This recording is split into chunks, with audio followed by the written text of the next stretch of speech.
Hello, I'm Pam Carruthers of HelixStars.com. This is the new moon on the 4th of December, which is a total solar eclipse. And eclipses happen twice a year, solar eclipses, so they really are not unusual. And there's no need to be over concerned. But there are some very important things that I want to talk to you about today. An eclipse is only personally relevant for you if you're born really on the 3rd, 4th, 5th of December. And in our lives, we often have eclipses around our birthday, so again, it's not worth getting overly concerned about. What an eclipse is about revelation, something that's bringing notice to what we want to look at or not, as the case may be. One thing that is very important, this is Sagittarius. Sagittarius is connected to Jupiter, expansion, vision. It's a fire sign. And Mercury is very close to the Sun and Moon. Communication is what Mercury is all about. And it's not really happy in the sign of Sagittarius. It prefers Gemini or Virgo, because this is the big picture. And Mercury is all about logic and looking at detail. So we could find this eclipse, this time, to be a time of confusion, or it could be revelation. One thing that is very, very important is relationships. And if you're in any kind of long-term relationship, you might be struggling at the moment to communicate, because Mercury is about communication. So we can't, because Mercury is so close to the Sun and Moon, which it does a lot of times, it's always never far from the Sun, but we might not be able to see that whole picture. We might get upset for no apparent reason about our partner or our family, how they're acting out. And this could also be very unsettling for you personally. Mercury is rational, is logic. So logic has gone out the window. And so the idea is very much to step back, take a deep breath, and let things cool for a while. Panicking will not help.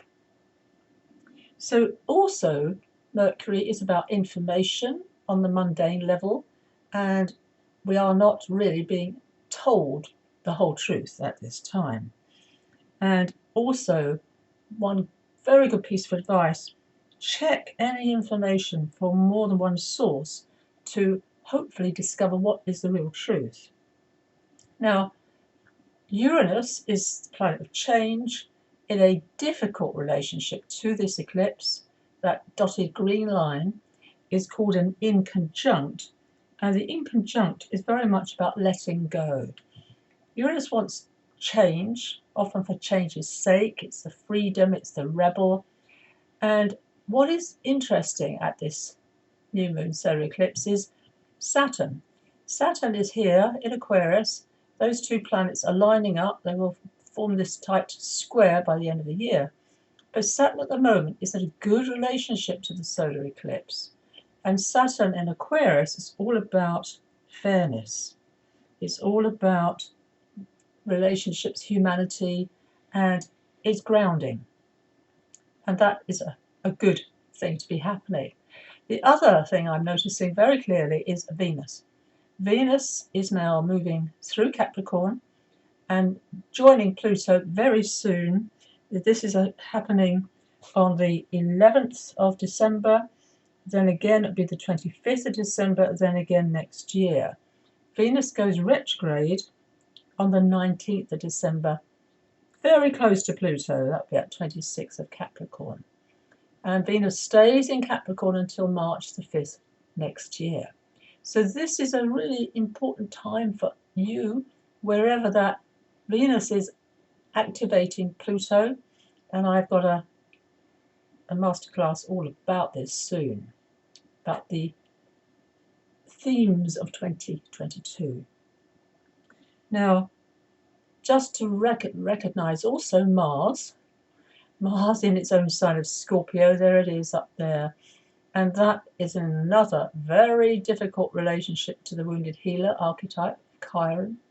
But Mars is also sextiling the, sextile, I've got it written down here, it's squaring, should we say, it's making a square to Jupiter. So this is a fight going on, and what's the fight all about? Justice. Truth, of course it is. And Mars in Scorpio is in its own sign, so it is what they would call strong at this time. And, as I mentioned, a difficult relationship happening with Chiron, the wounded healer, currently in the sign of Mars. We have this fiery energy, can be righteousness or being right rather than being happy. And of course, Sagittarius being a fire sign, it's really strong, going, yeah, come on, let's do it, let's do it. And yet, to be aware that not everyone's at that speed. I am not a Sagittarius. I have Chiron there. So it's other people, like myself, we take time to assimilate. And that's important, that reflection. So because Mercury is so close to this combustion of it's combust the sun and moon, it's almost as if it's retrograde. So that's why I'm mentioning it more than once. So really be aware of, today I got a text message, for instance, saying I had a parcel to collect. And I looked at it, it felt a bit off, and sure enough, it's a scam. And so that's where we can be taken in. And Neptune, of course, has only just moved forward. It's in Pisces, and Neptune is in a difficult relationship. Check that across my table. Yeah, to Mercury. So that's the scam. That's those fake text messages. Check things out, please, I beg you. And I bought something off the internet from America. I didn't realise that. It's arrived and it's really bad quality. So again, be aware of the source. Look at reviews. I should have known better. There were only like 4 reviews for this item, and no one I knew had it. So yeah, and it's cheap, and I can't return it. So anyhow, I've learnt my lesson. So recognize the sobering influence of Saturn. It steadies things, and that is my take on this solar eclipse, which, by the way, you won't see. It's far too, eclipses have a path, and this eclipse path is nowhere in the northern hemisphere, and I think it's right there at the bottom of the southern hemisphere. So it's not overly important. The message is far more to be discerning at this time and enjoy relationships. I have recommended today a lovely song by Neil Diamond called Men Are So Easy. If you have never heard of that song, I highly recommend you find it on YouTube. It explains the masculine very well, and it's time to be tender towards the men in our lives. So again, thank you for watching. Pam Carruthers of healingstars.com.